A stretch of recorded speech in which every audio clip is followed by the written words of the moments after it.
Okay, so I'm going to.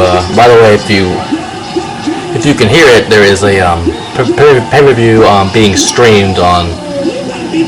Well, you can hear the pay-per-view that I'm waiting for lockdown, and since the lockdown predictions went pretty quick, and I actually had some time to think about it, my predictions. Hours away from not war games, but lockdown. We are going to just redo the predictions again, just for the hell of it. Now, lockdown is tonight, obviously. It's April 18th, so yeah. This is probably one of the best pay-per-views of the year. Why do I say that? Because every single match is a steel cage match. And hell, last year they had a women's match. We haven't seen a women's steel cage match probably since when Bischoff did the let me think. Raw Roulette. Yeah, Raw Roulette. It was Lita and Victoria, aka Tara, in that match like a few years ago. That was like ancient history. Not ancient history, but like, you know, for the new fans it's probably ancient history. You know, new fans of wrestling is probably ancient history. For the old fans, it's only a couple years ago. But lockdown tonight. Now, we'll not be using sound effects because that took a long time to do the predictions. Now, our first, I'm going to do them from all the way to the bottom of the card. Not the bottom of the card, like how they're lined up on the little site here for the match card. Now, the X Division has a tag team cage match. I think this was just added too. This is awesome. An X Division tag team cage match. You don't really see tag team cage matches often. This is what is great about lockdown. Anything can happen. The Motor City Machine Guns, who in my mind I think should be the tag team champions, because really Matt Morgan holding both titles at the same time is pretty retarded. You got a 7-foot monster holding both tag team championships. That's retarded in my book. But it proves how good of an athlete they, what's he call himself? Genetically stacked, athletically, what? I don't even care what he says. Nah, I probably said it wrong, but whatever. Motor City Machine Guns versus Brian Kendrick and Homicide. They haven't, to be honest, they haven't been using Homicide often. And this is good for him to get right back in the pay-per-view card. Now, I don't really see Homicide and Kendrick winning this match. I really think that Motor City Machine Guns are going to win. But anything can happen, like I said.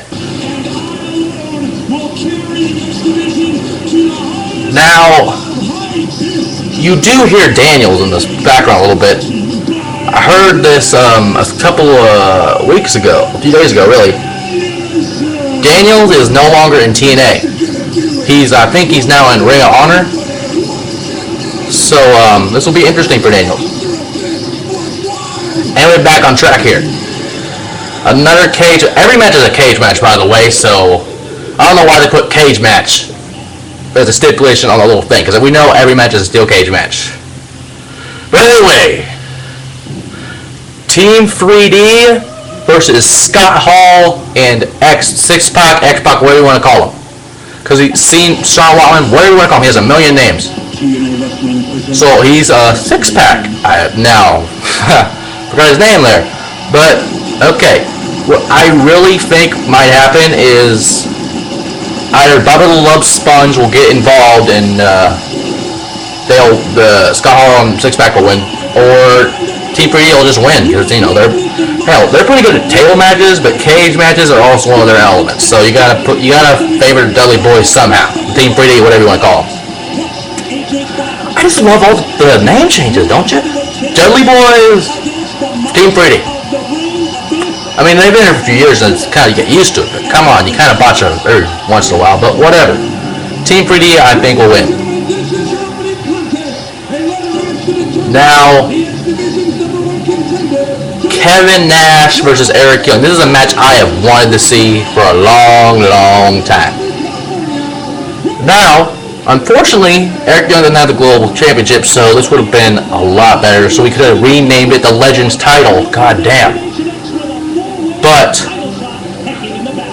you know, speaking of the Global title, it kind of reminds me of a World Championship, doesn't it? Because, you know, Global title, World title, kind of makes sense, right?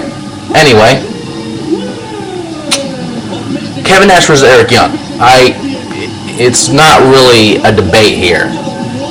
It's not even, you know, you can't even think about it. Kevin Nash will win. It's that simple. Now, last year, I noticed this last year. TNA did a knockouts cage match. Tara versus Awesome Kong. You know, Awesome Kong's not in TNA anymore. But this is a first. If I'm not mistaken, this is the first ever tag team knockout / diva tag team match. You know, divas, knockout, whatever. First female cage tag team match ever.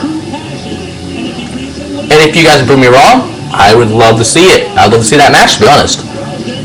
But this is, in my mind, and I think a lot of people's mind, this is the first time there's been ever been a female tag team match in a cage. That's epic in itself.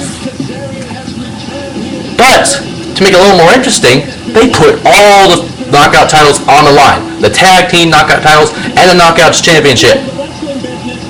Whoever gets the pin, however, if, let's say, for example, Lacey Von Erich gets the pin on Angelina Love or Tara, then Lacey Von Erich is the new knockouts champion. However, if either Tara or Angelina Love pins any of the beautiful people, they will be the new tag team champions. So, this is really a toss-up. I mean, 2 on 3, obviously gotta go with the beautiful people. But if you think about it, these last kind of matches, a match like this, I think, was when OBD, and Coney Deaner faced the beautiful people.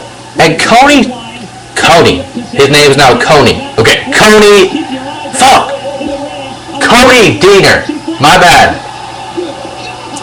Coney Deaner got the pin on there, so I don't know how that works, but LBD was the Knockouts champion. That still confuses me to this day, because if you think about it,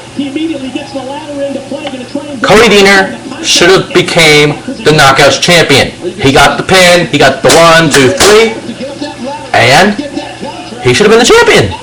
And bullshit, TNA. I'm just saying that right now. Coney Deaner is, in my mind, the undisputed Knockouts champion because he got the pin. Okay, you don't believe me? Look at that match. Coney Deaner got the pin. 1, 2, 3.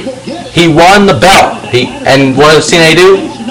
They have a storyline with the two lovers, messing up, complaining about it, and I think either Mick Foley or someone else makes the match for the next pay-per-view. It's bullshit. Because we haven't had a male-female champion, a male holding a female title, since Harvey Wippleman, and that is sad. Unless you count Beth Phoenix and Awesome Kong as a man, I don't know. Just saying. But, that's just sad. Coney Deaner got screwed. Anyway, who do I think's gonna win this tag team knockout match title thing? Well, like I was saying before, you obviously gotta pick the beautiful people, because 3 on 2. But they don't really have their luck in these kind of matches. So, title, whatever. I'll make my prediction after the break.